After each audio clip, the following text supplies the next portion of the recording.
Morning everybody, it's Mandy from Chapel Forge. I am feeding my starter here this morning. We're gonna finally make that sourdough focaccia. Zad is working on breakfast, so he's got some bacon in the oven. So Bud needed some ground pork because he's working through Dylan Hollis's cookbook, Baking Yesteryear. And the next thing he needs to make from the 1910s is pork cake, which we are all looking forward to. So while digging for pork out of the freezer, I saw that there was a pack of bacon and a pack of ham that the seal popped on. So I pulled those out, obviously, so that we can use those first. They're still fine. We just needed to use them up. So Zad's getting the ham prepped for dinner. It's just a tidy little cured ham, and the bacon's in there. So I fed the starter. The plan is that later this afternoon, when I'm done with soap, I can start making the focaccia. We have about a half a loaf of each bread left, some bagels, and a little bit of cornbread. This wouldn't even be ready until like tomorrow evening or whenever I decide I want to bake it, so that'll work out perfect. All right, so if you've been following along on my KitchenAid journey, you know that I had this beautiful blue, nice, bowl lift professional KitchenAid mixer that I bought brand new from Sam's Club, and it's a piece of crap and I'm sending it back. So I had to bust out old trusty here. This is my over 20-year-old artisan that I bought for 50 bucks and Zad refurbished. It's one of our loaners, so I had to take it out of circulation so that I have it until I decide what I'm gonna get. I'm thinking about getting an Ankerstrom. They look amazing. They look really well built. All right, so yesterday I strained off the lemon sage honey that I was fermenting on the stove. So I was trying to figure out what to do with this. I was just gonna bottle this honey, but a few people on Facebook had suggested about making cough drops out of it, which I think is genius. So I found this super, super simple cough drop recipe that I'm gonna try this morning. And I think with these lemons and whatever, the peels and things that were left, I think I might freeze dry them and make a lemon sage honey soap, a goat milk soap. I think that would be amazing. So probably at some point today, if I get soap done, I'd like to start a couple trays of sourdough discard, maybe still throw some of those sourdough sausage meatballs in just to see what happens, and then do a tray of these lemon peels that I can keep for soap to make for spring. Zad is starting this ham hock in the cast iron skillet. He got some pork bone broth. We're just gonna let that just it's already cooked because it was cured. So he's just gonna let that soak up all those juices and get nice and warm, and then that'll be ready for us for dinner. We're gonna put some green beans. Are you putting like potatoes in or anything? We do have dry canned potatoes. My hand's sticky from honey. We do have dry canned potatoes that I did this summer. So probably what we'll do is just let this get nice and warm and delicious on the stove, and then we can dump in potatoes and green beans and whatever when we're ready. It's gonna be another busy day. Zad has mixers to finish and has saw class tonight, and then I have many batches of soap to pour, so it's gonna be nice to just pull this off, shred the ham, put some vegetables in it, and be done. All right, so these came out really good. I mean, we're not going for pretty here. We're going for functionality. They're just for us. So I'm gonna put these in the freezer. It says you can pull them out after 20 minutes, but I'll just leave them in there until I'm done, you know, with soap or whatever today, but these will be really cool.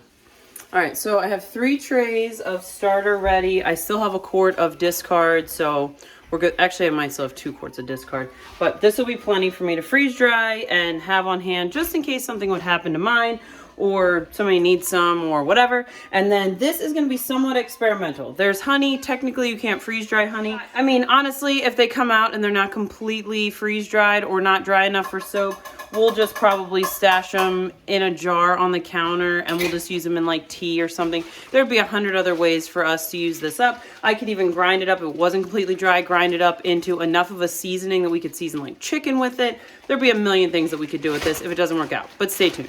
All right, while I was in the freezer, because Dad's gonna be gone tonight, if the littles get hungry, or frankly, if Bud and I are hungry, pulled out some venison dogs, so they'll be thawing over here if we need that. Got a half gallon of our frozen, raw, delicious, amazing apple cider out of the freezer, so that will just sit there and continue to thaw. All the goodies when Zad's gone, that's right. So if you're new here or if you're new to freeze drying, I have a rack in one of my stand-up freezers that I use to pre-freeze. I almost always pre-freeze. I have a couple I have several videos about freeze drying, but I have one video in particular where I talk about why freeze drying is important because I had explosive, I think it was bananas. All right, I already had a tray of orange peels in here, freezing for another day. To freeze dry, I'll use those in soap. If you maintain a big pantry, are you just like constantly shifting jars around? It's just like the name of the game here as we empty jars. Okay, so this is the stand-up freezer that we use. This was quite a tricky endeavor trying to figure out which freezer would work best to hold this rack. So this is from Frozen Right. I'll link it in the description. If you're thinking about getting a freeze dryer, or if you have a freeze dryer and you're tired of teeter-tottering your trays into a deep freezer, this thing is amazing. So I'm just gonna sit that on here. I actually have a bowl of orange peels in the kitchen that I could probably at least fill 2 more trays, and then I'll find something to put on a 4th tray for the other round. All right, so Bud and Jamie are drying out there. They were out shoveling snow. But Zad has our ham hock in here. You can see it's not quite hot yet. In there with the broth. That's gonna smell amazing today. All right, so Zad's got breakfast ready. Pretty straightforward breakfast today. We're just doing some dippy eggs with cheddar, some sourdough artisan boule toast with peach pear jam, and bacon. Simple but super yummy. Okay, so this has been sitting on the coal stove for a little while. Look at that. We'll pull the bone out, shred the ham, break it up, throw some veggies in it, throw it back on, let it cook some more. Zad's got the Dutch oven over here. I'll show you what this looks like. Oh yeah! All right, so Zad's got dinner plated or bowled. We've got our sourdough cornbread that we've had for, is it all used up finally?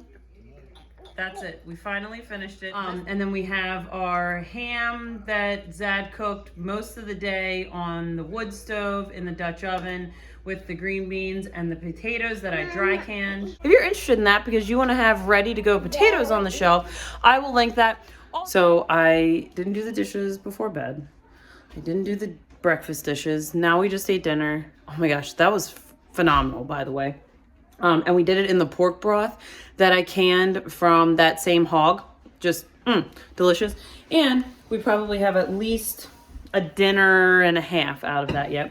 So Bud wants to start his pork cake, but he cannot function in this kind of chaos. Neither can I. And probably most of the things he needs are in the sink. So we need to do the dishes. I'm going to start that focaccia, and then Bud's going to get started on pork cake, and I'll take you along. Hopefully my focaccia goes well. This is not one that I've made before, but I'm really excited. If you're not on a you see me miss the bowl there. If you're not on a sourdough journey, like, this may not excite you, but it's amazing. Okay, 2 updates. So my discard is not frozen solid. I can still see my finger imprint, and it's just, it'd probably be okay. I just don't really feel like cleaning up exploded discard from all over my freeze dryer. So here's what they look like all jarred up. I got a quart and a pint, so that's fun.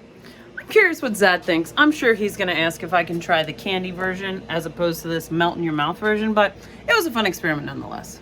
All right, so Bud is starting pork cake. I made the Little's hot cocoa with the homemade marshmallows. Is it good? Yes. The best? Yes. Yes.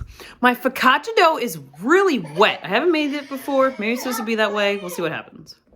All right, so Bud's pork cake is in the oven. My focaccia is on its last set of stretch and folds. We are having leftover cold sausage sourdough meatballs for dinner, aka snack. And I think that's all we're gonna do today. So I'm hoping tomorrow to bring you a beautiful focaccia, and we will let you know what pork cake tastes like. We'll see you guys tomorrow. It's gonna be interesting.